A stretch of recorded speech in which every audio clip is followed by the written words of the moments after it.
Hello, আসসালামু আলাইকুম। আশা করি আপনারা সকলেই ভালো আছেন।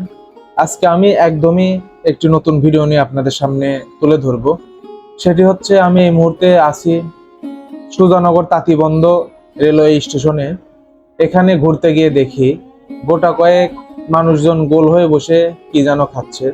আসলে এরা মাঠে খেটে খাওয়া মানুষ, মাঠে কাজ করে দুপুরের খাবারটা এরা বসে খাচ্ছে। এখন কি খাচ্ছে এটাই বড় কথা। এই খাবারটা দেখানোর জন্য আমি আজকে মূলত ভিডিও করেছি। আর খেটে খাওয়া মানুষজন কি খায়, শক্তি কোথায় থেকে জোগান হয়, সেটা নিয়ে আমরা কথা বলবো। সর্বপ্রথম একটা কথা বলি, এরা হচ্ছে মাঠে খেটে খাওয়া মানুষ।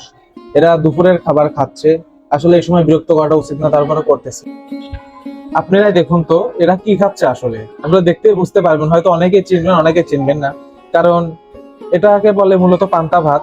যা আগেকার মানুষ বা মাঠে খেটে খাওয়া মানুষ, এরা হচ্ছে এই পান্তা ভাত খেত। পান্তা ভাতে অন্যরকম একটা পুষ্টি থাকে। এখন বর্তমানে আমাদের দেশে এই পান্তা ভাতের কোনো আনাগোনা আর পাওয়া যায় না বা দেখা যায় না। ওই জন্য এখনকার ছেলে পেলে অনেকে এই পান্তা সম্পর্কে কোনো ধ্যান ধারণায় নেই। এবার আপনাদের সামনে আসলে তুলে ধরি পান্তা ভাতটা কি। পান্তা ভাত সম্পর্কে যতটুকু জানি ততটুকু আপনাদের জানানোর চেষ্টা করব। এর ইতিহাস সম্পর্কে যতটুকু জানি ততটুকু জানানোর চেষ্টা করব। পান্তা ভাত মূলত গ্রামীণ বাঙালি জনগোষ্ঠীর একটি জনপ্রিয় খাবার, যা বাংলাদেশের গ্রামগঞ্জে সবচেয়ে বেশি মানুষ এটা ব্যবহার করে। এটা রাত্রের জন্য রান্না করা ভাত, যে ভাতগুলো বেঁচে যায় বা অতিরিক্ত ভাত হয় সেগুলো সংরক্ষণের জন্য মানে পানিতে ভিজিয়ে রাখা হয়। তার ফলে এটা পান্তা ভাতে পরিণত হয়। এটা মূলত গ্রামের মানুষ সকালে ঘুম থেকে উঠে লবণ, কাঁচামরিচ, পেঁয়াজ দিয়ে খায়, বা কলা দিয়েও কিন্তু খাওয়া যায়, অনেক মজা লাগে।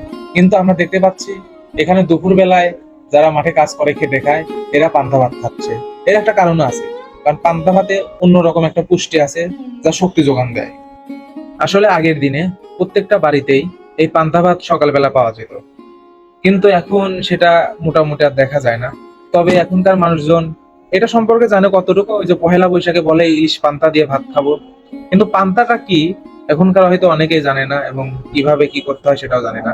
আবার আমরা দেখেছি গ্রামের মায়েরা বলতো যে কেউ যদি মোটা হতে যেত বা বলতো যে আমি মোটা হতে চাই, তখন তাকে বুদ্ধি দিত যে দুপুরে পান্তা ভাত খেয়ে ঘুমাবি প্রতিদিন নিয়মিত করে, তাই তুই মোটা হয়ে যাবে।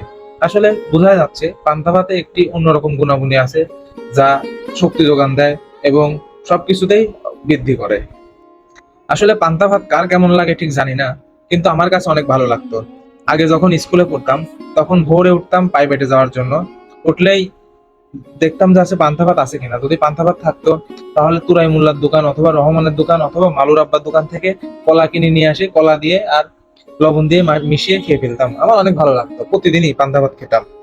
এখন আসলে আর কি বলবো, এখন তো আর পান্তা ভাত দেখা যায় না বা পাওয়া যায় না। এখনকার মানুষজন আসলে সবাই বড় লোক হয়ে গেছে, এখন আর কেউ পান্তা ভাত মনে করে কি গরিবের খাবার, কিন্তু পান্তা ভাতই আসল খাবার। ঠিক আছে, আমার আজকের ভিডিওটি এই পর্যন্তই। আপনারা সবাই পাশে থাকবেন এবং বেশি বেশি সাপোর্ট করবেন, ইনশাআল্লাহ নিয়মিত ভিডিও দেবো। আল্লাহ হাফেজ।